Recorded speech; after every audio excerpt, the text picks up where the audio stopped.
Hi, Hello, everybody. it's Waltzilla. and Samantha back with what we're calling some ugly truths. Ugly. Ugly. Okay, the first one is reactions you may receive. By this, we mean that unfortunately, you may not get the support that you think you may get because you're doing something positive by getting healthy and losing weight. And your spouse, your family members may say negative things about you. They may not support you. Yeah, everybody that you see on Facebook and fitness groups in life, they'll see you. They'll say you too big, you too small, you work out too much. But the main thing is to focus on the journey and not get caught up with other people are saying. Because the truth of the matter is that you're basically causing them to be jealous because you're doing what they are not doing. Or they may be convicted that they need to get healthy themselves. So that's some things you may expect. And also,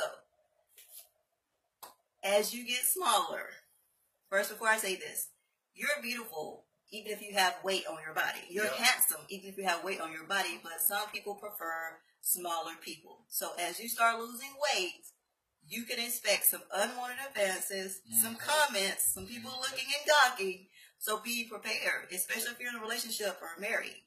Yeah, I say it all the time, and no other way to put it. Sexiness happens when you get big. So, husbands, love your wives, love your husband, but no, they will get some extra attention. Make sure you give them the extra attention, but they'll be lookers, they'll be comments. Yes. Number two, we would have to say is that sometimes when you're working out, you're not going to like your body. And it's going to look weird. You may lose some boobs or your chest might sag or lose a booty. Weird things happen. You may look like you're melting. It may look worse before it gets better. And not only that a lot of us, we don't have the money to go out and buy clothes. So sometimes your clothes will make you look bigger. Like this shirt is a little bit bigger and it's not always flattering at certain angles. And it happens sometimes and it's frustrating. But know that can happen. Now, on the flip side, like with me, I've lost 80 pounds over the last month. I'm still losing. So I have this shirt because it looks good as you see the shoulders and stuff, but I'm still losing weight. So I'm pulling out because I still got a gut. It's part of the process. Like, I got a gut. I got muscle coming in. But it's all part of the process. But it's better this than to keep the weight on. And one of the things we hear a lot is, which will be number, what are we on, 3? 3. Yes. Is that I don't have energy. Guess what? The truth is, if you're overweight, if you're unhealthy, you are not going to have energy. But if you work out, you will get energy. I promise you. That's with my experience. I shared this in the last video. I'm not going to go into details, but that happens sometimes. And then not only that, but the stresses of life, just mental, emotional things that you go through make you tired physically. But if you work out, it will help to relieve some of the stress that you go through. Yeah, and like when you come to energy, part of the thing I've done, I've recorded a lot of my journey. And when I look at the old videos, I see me huffing and puffing. I'm like, because it's challenging. But as you do it every day, you get consistency. You get a little more energy. And also to add with energy, and we're not going to touch it, but as you change the way you eat, work out, you get more energy.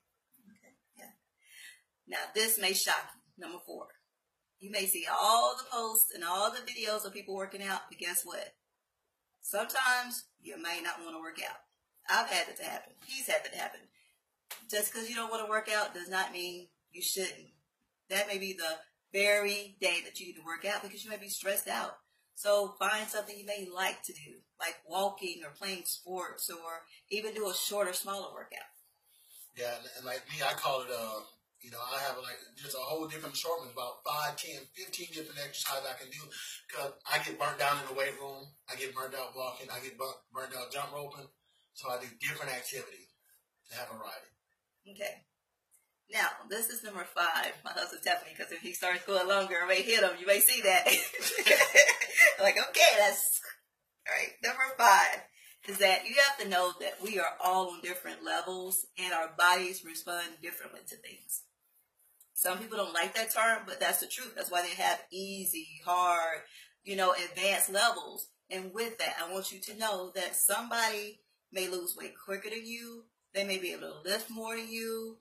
A lot of things can happen, but when you compare and start saying, oh man, they walked a mile and only walked like half a mile, then you're going to get discouraged. So that's why we want you to be aware of this, that they're on different levels, and you will eventually get there too. It's like size doesn't matter. Let's say that size a lot of times does not matter.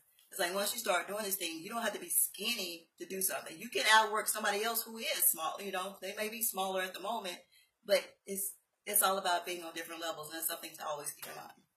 And just one point with that, just know that everybody has a beginning point. So you might be seeing somebody advanced level, somebody 5-10 years in, somebody been doing this for a while, but you're just beginning. A lot of people watching this are just beginning. So don't be hard on yourself. Be patient. You're just starting. Yeah. Okay, so number 6. Soreness. It's going to happen. It's going to happen if you're first starting out. You're not used to it. You may get sore. Also, if you overdo it, you're going to get sore. But here's the thing about soreness. Sometimes it's also a sign that what you're doing is working. Like, especially if you're tearing up your muscles. He can speak to about tearing up muscles and all those kind of things, because I don't know all those terms. I'm not going to lie. But one of the things that you can do if you're sore is you can walk. Like in the beginning, I got very sore, but I found that walking helps to stretch out my muscles and to help me feel better and to relieve the soreness. You may do yin yoga, which I learned about, that you can do, as well as some other form of stretching, or just work a different body part, or do a lighter workout. Let me just be real. I'm 38 years old. Some people watching, you might be a little bit older.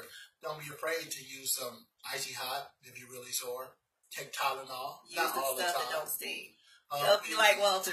Yeah, look it up. After cream commercial, don't smell like Walter.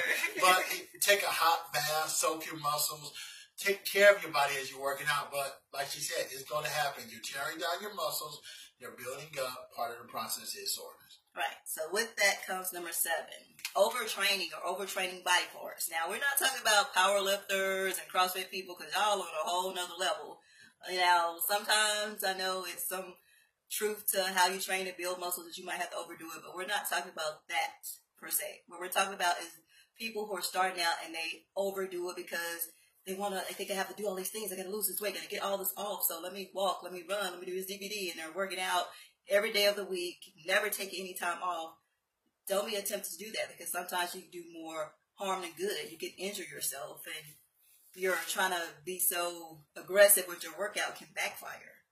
And I say this, when it comes to overtraining, be aware of the burnout. That over the last 15 years of me getting fat, because every time she could tell you, I'll be in this house, I'll be doing my horse workout when I'm doing this, and I'm lifting heavyweight, and I'm in the gym, and I get tired, and I give up. Because it's too much. Because that can happen. It's like that's the end result of overdoing it. You burn out and you give up. So that's something to keep in mind. And we would say number 8 with that is the opposite. Undertraining, not working out enough.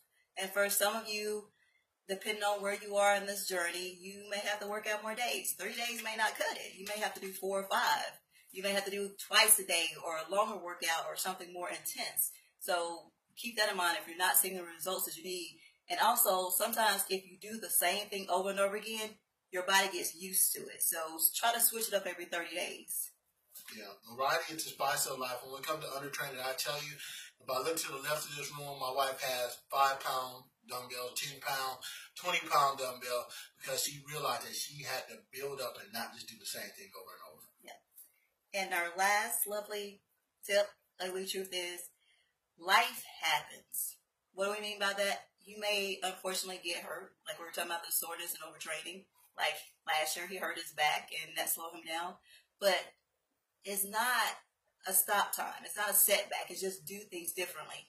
Now, unless your doctor says do not move this body part because it can cause more damage or harm, then don't do it. But if they just simply say don't use this body part, then do that. You can do other body parts. You can sit in a chair. You can lie on the floor. You can prop that body part up depending on what is injured. But you can find other ways to work out, even though you may have a bad leg or knee or arm or what have you. And not only that, it's just, y'all, other things happen in life. Financial things happen. Kids happen, stress happen. Like, we're experiencing life right now that we're having car issues and other things on top of everything that's going on. And instead of stressing out and saying, okay, you know what, life is happening, all these things are going on, I can't work out. That's the last thing you need to do, because one, exercise is a stress reliever, and you don't need to get overweight because stress will cause weight on your body. So know that things happen. Just because life happens does not mean that your exercise and your fitness has to also suffer. And like she said, and one thing, you want to be careful, but you don't want it to be a total escape, but it could be somewhere where you can zone out and tune in. Life is happening, heck is happening all around me, but I'm working on my body. And I want y'all to see this because I don't have any weights, and you can see my muscles working. So if my knees were hurt or my back was hurt, I can still work out. You overcome your obstacles because life is going to happen. I can guarantee you that it's going to rain at some point. It's going to be a storm. Mm-hmm. So reach out. You gotta live life. You gotta still commit to take care of yourself. Right. So we hope that this helps. We're trying to keep these short and sweet, and we will be back with another things we've learned along the way. So thank you guys. Thank you. God bless y'all. Bye.